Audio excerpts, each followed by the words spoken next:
नमस्कार दोस्तों, मैं neurotherapist Balram Shah, neurotherapy wellness treatment and training centre Rishikesh Uttarakhand, सेवा फाउंडेशन दिल्ली द्वारा संचालित ये न्यूरोथेरेपी सेंटर उत्तराखंड का पहला ब्रांच है, जिसमें आप लोग ट्रीटमेंट एंड ट्रेनिंग दोनों ले सकते हैं। तो आज हम 125 DC का जो फार्मूला किस तरीके से दिया जा रहा है पेशेंट को, ये देखेंगे। और 125 DC जो फार्मूला है क्यों देते हैं हम लोग पेशेंट को, क्योंकि पेशेंट के बॉडी में कैल्शियम की कमी होने के कारण जो कैल्शियम की कमी है उसको पूरा करने के लिए हम लोग 125 DC देते हैं। कि सुबह सुबह की जो कोमल धूप है वो आपको अपने रीढ़ की हड्डियों में लगानी है, कम से कम 1 घंटा, उससे कम 30 मिनट, यानी कि 30 मिनट से नीचे नहीं लगाना है आपको, कम से कम 30 मिनट लगाना ही लगाना है डेली। अगर आप 30 मिनट धूप में बैठते हैं प्रतिदिन पीट करके, तो आपको विटामिन डी की कमी खत्म हो जाएगी और आपके बॉडी में विटामिन डी की कमी की वजह से जो कैल्शियम की कमी हो रही है, हीमोग्लोबिन की कमी हो रही है, हड्डियां ऑस्टियोपोरोसिस में जा रही हैं, ये सारी समस्या करीबन खत्म होने लगेगी।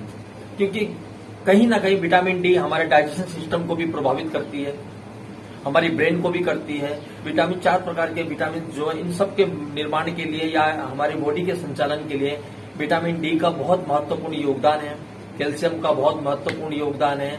तो इन सभी को अगर हमें सही ढंग से सुचारू रूप से रखना है, पेट को सही रखना है, तो हमारा खान पीन सही रहना चाहिए, लाइफ स्टाइल अच्छी रहनी चाहिए, टाइम से हमें खाना खाना चाहिए, टाइम से हमें सो जाना चाहिए, और कम से कम आधा घंटा प्रतिदिन कोमल धूप, यानी कि सुबह की जो प्रातःकालीन जो उगने वाली जो धूप है, सूर्य की जो पहली किरणें हैं, वो आपके बॉडी में पड़े, यानी कि रीढ़ की हड्डियों में पड़े। कम से कम आधा घंटा और उससे ज्यादा 1 घंटा बैठे तो बहुत अच्छी बात है। डेली बैठना चाहिए सभी को, गर्मी हो या सर्दी, आपको 12 मास इसका प्रयोग करते रहना चाहिए। ऐसे धूप में बैठना चाहिए, बच्चों को भी, बड़ों को भी, बूढ़ों को भी। 25 साल के बाद से तो और ज्यादा जरूरत पड़ जाती है कि हमें धूप में बैठना बहुत जरूरी है। 40 साल के बाद से तो और ज्यादा जरूरत पड़ जाती है। 60 साल के बाद से तो कंटिन्यू बैठना ही चाहिए कि हमें धूप में बैठना बहुत जरूरी है।